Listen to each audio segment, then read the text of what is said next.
Продолжаем обзор выступлений, прозвучавших на заседании Совета торгово-промышленной палаты РФ по промышленному развитию России на тему «Кадры для промышленности. Подготовка к новой индустриализации». Негодяев Сергей Серафимович, директор физико-технической школы аэрокосмических технологий МФТИ, рассказал о кооперации вуза с аэрокосмическими предприятиями. Начиная с 3-го курса, студенты направляются на прохождение научной практики на базовые предприятия, которых более 100. Именно там происходит окончательное обучение студента, без отрыва от производства. Существенной особенностью обучения является подключение студентов к реальным задачам предприятий, а не тем учебникам, которые сформированы в других классических инженерных вузах.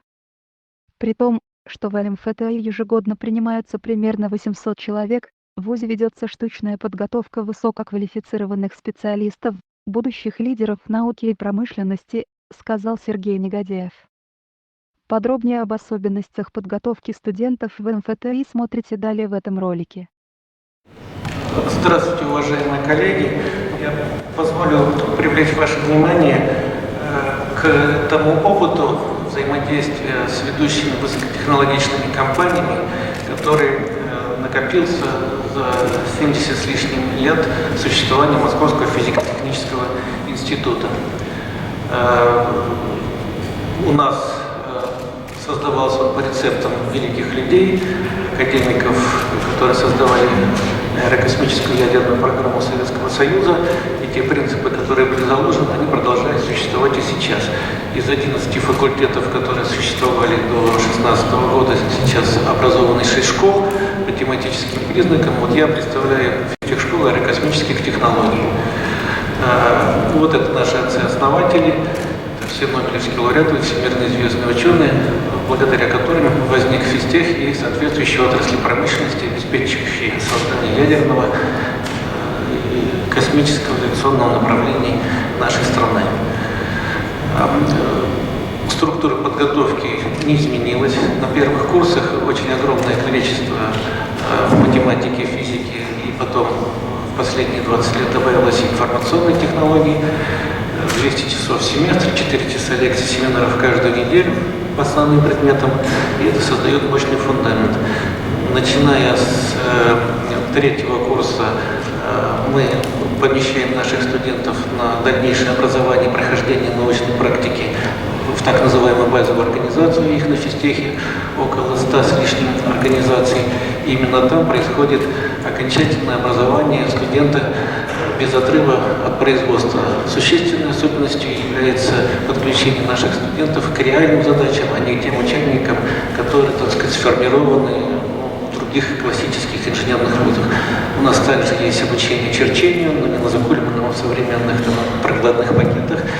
И мы за 16 занятий все-таки успеваем сделать то, что в других политехнических вузах студенты осваивают в течение 3-4 лет. По крайней мере, встречаясь с этими ребятами в конкретных компаниях высокоинженерных, мы видим, что они легко находят общий язык с выпускниками МИФИ, Бауманки и других технических вузов. Вот на этом слайде представлена очень небольшая часть наших индустриальных партнеров, в которых наши студенты происходят окончательную притирку к своей специальности. Как правило, получив там спецподготовку, они в этих же компаниях и остаются. Это лидеры нашей аэрокосмической, высокотехнологической промышленности и ведущие центры Академии наук, Институт космических исследований. ЦИНИМАШ – это головной институт космической отрасли, создаваемый краем. Российские космические системы – это главный оператор развития системы ГЛОНАСС, ну и многие другие здесь всем хорошо знакомы. Это наши партнеры.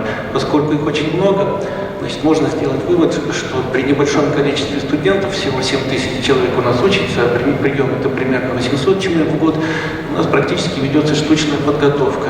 То есть на каждую из этих компаний высокотехнологичных мы набираем группу учебную примерно 7-12 человек. К сожалению, не все осиливают нашу программу, многие уходят потом в другие магистратуры, в другие вузы, но те, кто остаются, они составляют золотой фонд, кадровый потенциал и для промышленности, и для российской науки. Что нового? Мы привносим современные образовательный процесс. Так получается, что студенты, многие не доезжают до базовой своей организации, потому что очень много предложений на рынке труда уже начиная со второго курса. И вот для того, чтобы они не бросались в зарабатывание денег, например, в простое программирование, значит, около 10 лет назад, при поддержке, кстати, Министерства образования и науки, запущена программа создания на базе ведущих университетов, в том числе и ПФТИ, научно-прикладных лабораторий, в которых локализуется вот эта энергия молодежи. На этом слайде показано, что вот несколько лабораторий, созданных внутри периметра нашего института, взаимодействуют с несколькими сразу заказчиками. И вот в таком бурлящем котле они обмениваются друг другом компетенциями от ИКИРа, от Института космических исследований, с сугубо прикладными такими нашими партнерами, как ЦНИМАШ или вот верхний там бензольное кольцо с ЦНИ химии механики имени Менделеева. Вот все эти люди перемешиваются так, что, участвуя за время жизни в обучении в нашем институте со 2 по 6 курс, они становятся исполнителями 2, 3, 4 разных проектов и обладают суммой компетенций, намного превышающей монопольное, скажем так, мононаправление. На чем основана вот такая деятельность? Она основана на том, что наши преподаватели формируют научно-техническую повестку, превышающую вот тот уровень заданий, который есть в промышленности, в наших научных академических центрах, то есть берут на себя сугубо рисковые исследования, те, которые на себя не может взять то или иное специализированное научное учреждение. И это окупается. Вот мы в 2016 году имели 10 лабораторий, которые выполняли ежегодный объем работ 200 миллионов рублей. Вот это деньги, полученные не из благотворительности, это все наши партнеры давали нам реальные заказы. Сейчас по состоянию на конец 2021 года объем наших работ составляет почти 1 миллиард рублей. Большую часть этих работ выполняют наши молодые преподаватели и привлекают более 50% обучающихся. И это вот как раз создает кадровый потенциал для того, чтобы потом эти ребята с готовыми компетенциями на эти предприятия уходили. Вот результат работы нашего факультета, нашего физико-технического института за тот период, когда работала старая модель физтеха. Здесь также мы видим уже людей, которые стали выпускниками 2021 года. То есть мы, как и раньше, были нацелены на подготовку самых высококвалифицированных кадров, будущих лидеров развития науки и промышленности.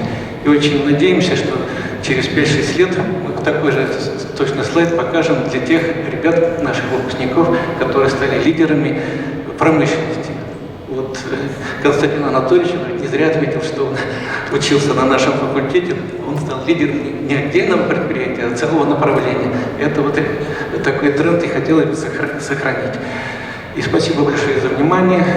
Надеюсь, наш небольшой опыт о том, что нужно создавать центры совместного развития самых современных технологий на базе университетов, кому-то будет полезен. Большое спасибо.